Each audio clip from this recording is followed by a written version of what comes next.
Hello and welcome to this video on the power of positive thinking.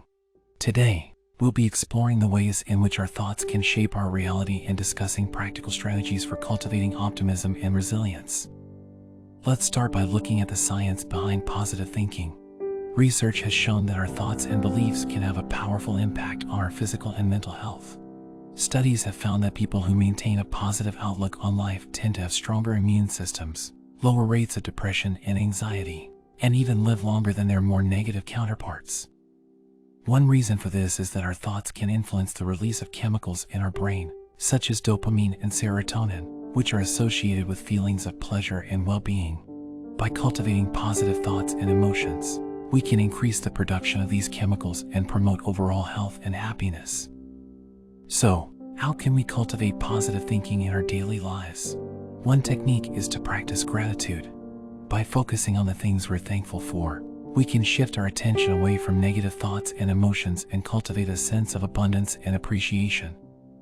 Another technique is to reframe negative thoughts into positive ones.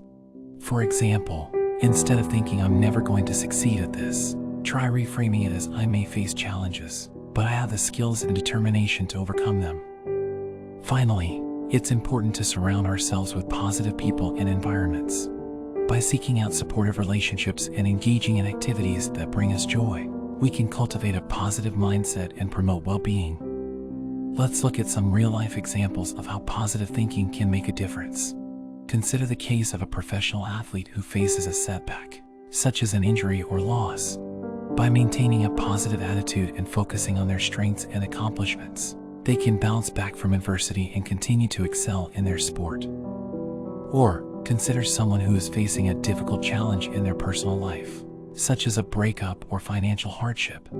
By maintaining a positive outlook and seeking out support from friends and family, they can find the strength and resilience to overcome their difficulties and emerge stronger and more resilient than before. Finally, let's talk about how to cultivate a positive thinking mindset that can serve us well in all areas of life. One key is to practice self-compassion and self-care. By treating ourselves with kindness and respect, we can build a foundation of self-esteem and self-worth that can help us weather life's challenges. Another important aspect is to embrace a growth mindset, which means viewing challenges as opportunities for growth and learning. By reframing setbacks as opportunities to learn and improve, we can become more resilient and better equipped to handle adversity in the future. And finally, it's important to remember that positive thinking is not about denying reality or ignoring challenges. Instead, it's about approaching difficulties with a mindset of hope, optimism, and determination, and believing that we have the strength and resources to overcome them. So there you have it, a brief introduction to the power of positivity. Good night.